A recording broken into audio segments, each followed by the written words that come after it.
vai progredindo no curso de medicina, a gente sente muita insegurança e se sente muito despreparado para atender o paciente e para lidar com ele.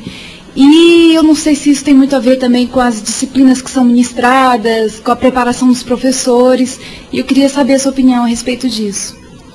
Olha, despreparado para lidar com esse tema, eu ainda me considero, depois de 32 anos fazendo oncologia.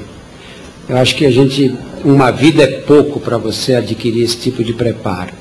Agora, as faculdades de medicina realmente não tratam do problema da morte, né? A medicina é interessante isso. No livro eu conto uma história de um doente que estava na UTI e eu vi que ele parou de respirar. E ele estava monitorizado. Então eu via no eletrocardiograma o aparelho desenhando o eletrocardiograma dele. A partir do momento que ele parou de respirar, eu disparei o cronômetro. Vamos ver quanto tempo ele leva para parar de respirar. Eu já tinha uns 10 anos de formado. Ele deve levar aí entre 3 e 5 minutos o coração, do momento que ele parou de respirar até o coração parar de bater. E fiquei ali marcando no cronômetro. E aí passaram 3 minutos, depois 5, depois 7, 8, 10 minutos. Eu comecei a ficar apavorado. Falei, imagina, como é que pode um coração bater com uma pessoa que não respira? Imagina que ignorância que eu tenho na fisiologia. Imaginei que o coração, você para de respirar 3, 5 minutos, você morre, não é? Mas na verdade o coração bateu quase meia hora. Eu tomei um choque, falei, mas como é que eu posso ser tão despreparado? Como é que na faculdade ninguém nunca me ensinou isso? Como é que eu nunca encontrei num livro esse dado? Quanto tempo um coração leva para parar de bater depois que a respiração terminou? Isso é uma coisa, as faculdades de medicina não dedicam nenhum tipo de interesse e não preparam os alunos para lidar com a morte dos seus pacientes. E aí cada um vai na prática se virando do jeito que sabe, né, do jeito que pode. Alguns são mais sensíveis, têm mais jeito para conversar com as pessoas, para conduzir melhor esses casos, e aí vão prestando atenção e aprendendo. E outros são umas cavalgaduras que tratam isso da pior forma possível. E entre esses dois extremos nós temos todas as reações. Infelizmente, isso é um problema grave das faculdades de medicina. Boa noite, doutor Drauzio. Vou fazer a pergunta para o médico agora, não para o escritor, né, também. Eu gostaria de saber seu posicionamento em relação ao ato médico, que é o que está tão em voga agora. Olha, essa discussão eu não conheço bem, eu não entendo bem. Eu acho que existe um mal entendido aí. Qual é a obrigação do médico, qual a obrigação de outros profissionais?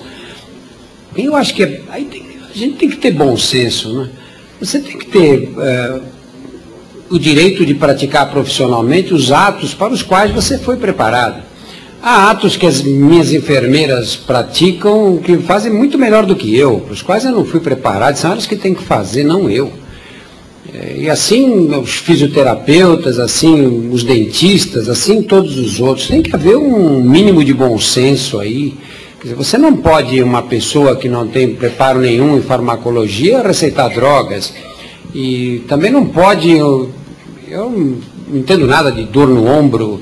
Eu pego uma fisioterapeuta, é capaz de fazer isso muito melhor do que eu, fazer um diagnóstico com muito mais precisão do que eu sou. A opinião dela vale mais do que a minha nessa área.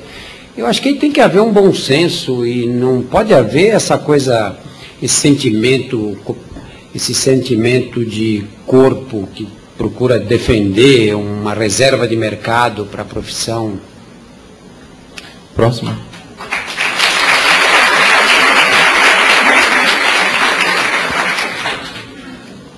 Como é que você chama? Felipe. Boa noite, doutor e escritor. Até que ponto o senhor poderia falar-nos acerca da literatura e também a medicina como fonte de autoconhecimento? Porque agora há pouco o senhor listou alguns benefícios de se escrever. E eu creio que, além de se escrever uma forma de autoconhecimento, o ler também é uma forma de autoconhecimento. E pelo seu livro, Por um Fio, eu li e subentendi que também a questão da morte, a iminência da morte, é uma forma de autoconhecimento. Então, o que o senhor poderia nos falar acerca disso? Eu acho que você já falou tudo. Acho que é uma forma de você se aprofundar nesse tema, né? O escrever, ler também, claramente, né? Eu li ainda há pouco tempo uma novela do Gogol, uma novela que se passa com cossacos em 1400 e pouco na Rússia. Parece que estava ali no meio da novela, na história, vendo os cossacos, aquelas batalhas deles e tudo, né? Um grande escritor. A leitura te transporta para um momento, você fica conhecendo aquilo. Quantos livros a gente leu tem gente que nunca foi a Paris e conhece a cidade como era no século XIX, perfeitamente, das leituras que fez, né? Escrever tem essa mesma característica, você se aprofunda no assunto, penetra, conhece muito melhor, né? Aqui à direita, por favor. Como é que você chama? Bom, meu nome é Cíntia. No livro me chamou muita atenção quando o senhor fala que geralmente mulheres, filhas e as esposas ficam quando os maridos estão morrendo, quando os filhos estão morrendo. E em outras profissões também a gente observa isso. Eu sou jornalista e a gente também percebe isso. Em muitos casos, em hospital de câncer, por exemplo, os maridos até abandonam as mulheres se elas optarem ficarem cuidando dos filhos, né? Então eu queria saber como foi para o senhor observar isso, porque assim, é chocante para a gente ler que os pais abandonam, que os maridos não ficam, né? E onde que o senhor acha que a mulher encontra essa força para ficar do lado, para dar força mesmo para quem está para morrer?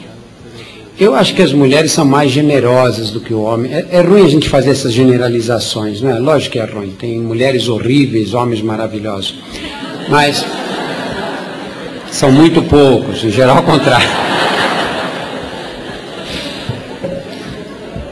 É muito raro.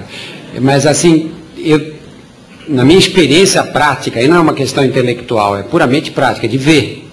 As mulheres são muito mais generosas nesses cuidados de saúde, as mulheres são muitíssimo mais generosas do que os homens, não tem comparação. E não precisa a gente ir longe, é só olhar a mãe e o pai, não é? A gente olha a mãe e o pai, os pais são ótimos, mas a mãe é absolutamente insubstituível. Eu tenho um sobrinho que por razões de trabalho teve que fazer um seguro de vida, e ele fez o seguro de vida em nome da minha irmã, da mãe dele, e disse, vou fazer o nome da única pessoa que eu tenho certeza que não vai me matar.